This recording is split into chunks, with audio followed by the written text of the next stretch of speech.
जैसे कि आप सभी को पता होगा, इग्नू का जो एग्जामिनेशन फॉर्म है वो रिलीज हो चुका है। और इस एग्जामिनेशन फॉर्म को भरते समय हम किन किन बातों का ध्यान रखेंगे, इस एग्जामिनेशन फॉर्म को भरने में हमें किसी भी समस्या का सामना ना करना पड़े। तो इस एग्जामिनेशन फॉर्म को हम किस प्रकार भरेंगे उसको आज हम देखेंगे। सबसे पहले जो हम एग्जामिनेशन फॉर्म को ओपन करते हैं तो हमें वहां पर एक इम्पोर्टेंट नोट्स आता है। इस नोट्स को हम चाहेंगे तो पढ़ भी सकते हैं या फिर हम इसे क्लोज भी कर सकते हैं।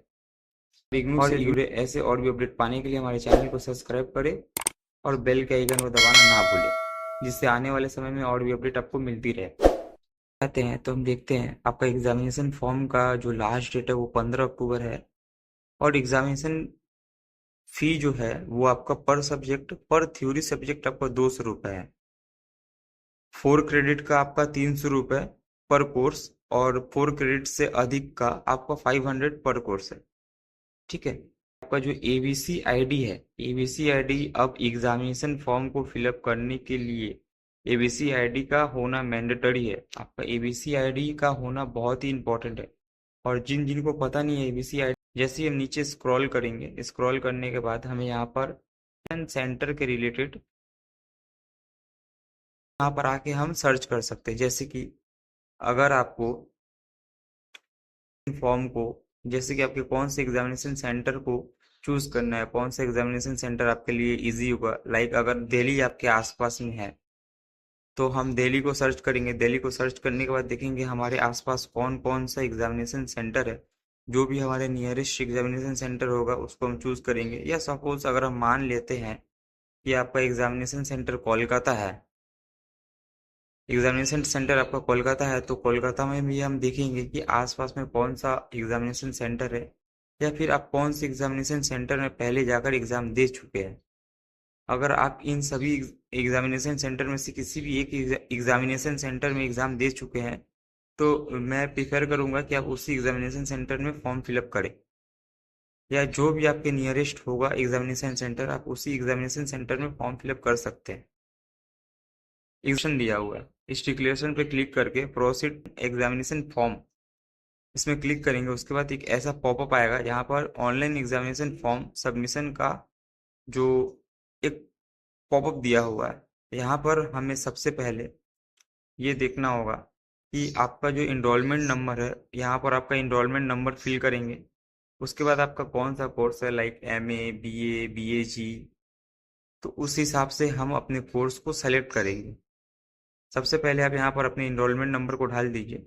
डालने के बाद यहाँ जो नीचे में आपका प्रोग्राम सेलेक्ट करने के लिए दिया गया है, वो प्रोग्राम आप पहले सेलेक्ट कर लीजिए।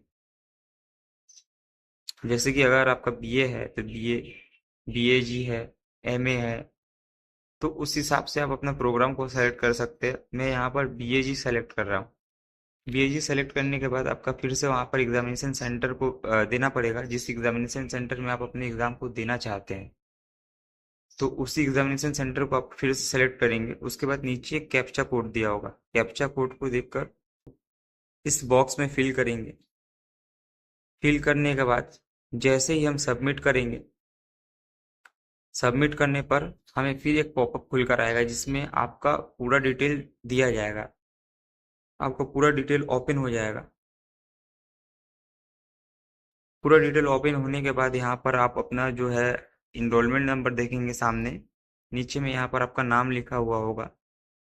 उसके अलावा आपका जो भी हमारा एग्जामिनेशन फॉर्म है उसको हम किस तरह फिलअप करेंगे यहाँ से हम ध्यान से देखेंगे, जिससे आने वाले समय में किसी तरह की कोई भी समस्या ना हो।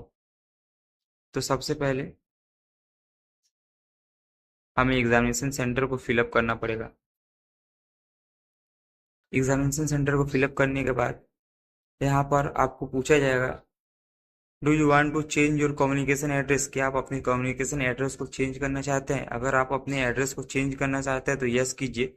यहाँ पर नीचे जो डिटेल दिया जाएगा उस डिटेल को आप फिल कीजिए, जो भी आपका अभी करेंट एड्रेस है। अगर आपका एड्रेस चेंज नहीं करना है तो नो कर सकते हैं। उसके बाद आप अपना डेट ऑफ बर्थ सेलेक्ट कीजिए, जो भी आपके आईडी कार्ड में दिया हुआ है, इग्नू के आईडी कार्ड में जो भी आपका डेट ऑफ बर्थ दिया हुआ है उसको आप सेलेक्ट कर लीजिए। सेलेक्ट करने के बाद आप अपने डेट ऑफ बर्थ को सही से सेलेक्ट कीजिएगा। यहाँ पर सेलेक्ट करने के बाद आप अपने सेलेक्ट करने के बाद आप अपने जेंडर को सेलेक्ट कीजिए, जो भी आपका जेंडर है, लाइक मेल फीमेल जो भी आपका जेंडर है उसे सेलेक्ट कीजिए। उसके बाद नीचे आपका मोबाइल नंबर देना मैंडेटरी है, क्योंकि मोबाइल नंबर के सामने स्टार मार्क दिया गया है।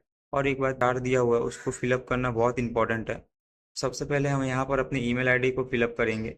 ईमेल आईडी को फिलअप करने के बाद यहाँ पर नीचे पूछा गया है कैंडिडेट है, अगर आप है तो यस, नो है तो नो। उसके बाद नीचे आपका आधार नंबर दिया गया है। आधार नंबर आपका देना ऑप्शनल है, लेकिन आप चाहेंगे तो दे भी सकते हैं। ठीक है, उसके बाद आपको एबीसी आईडी, जो कि मैंने पहले ही बोला था, एबीसी आईडी का होना बहुत ही जरूरी है। तो अगर आपके पास एबीसी आईडी है तो आप यस करेंगे। आप अपना जो भी एबीसी आईडी है यहाँ पर फिल करेंगे। फिल करने के बाद सबमिट करेंगे। और अगर आपके पास एबीसी आईडी नहीं है तो इसको नो करेंगे। उसके बाद आप अपना आधार नंबर डालेंगे। आधार नंबर डालने के बाद आपका रजिस्टर मोबाइल नंबर डालेंगे। उसके बाद सबमिट करेंगे। उसके बाद नीचे जो भी आपका सब्जेक्ट है, जो भी नीचे में पॉपअप दिया हुआ है वहाँ पर आपका एक बॉक्स है, वहाँ पर जो भी आपका सब्जेक्ट है, जिस जिस सब्जेक्ट का आप एग्जाम देना चाहते हैं उस सब्जेक्ट को आप सेलेक्ट करेंगे। सेलेक्ट करने के बाद सबमिट के बटन पे क्लिक करेंगे। सबमिट के बटन पे क्लिक करने के बाद एक पेमेंट का ऑप्शन आएगा, वहाँ पर आप ऑनलाइन पेमेंट भी कर सकते हैं। उसके बाद आप एग्जामिनेशन फॉर्म को फिर से ओपन करेंगे। वहाँ पर एग्जामिनेशन फॉर्म को फिर ओपन करेंगे। दूसरी साइड में आपका दिया हुआ होगा चेक करने के लिए, वहाँ पर जाकर आप अपना enrolment number, date of birth डालेंगे।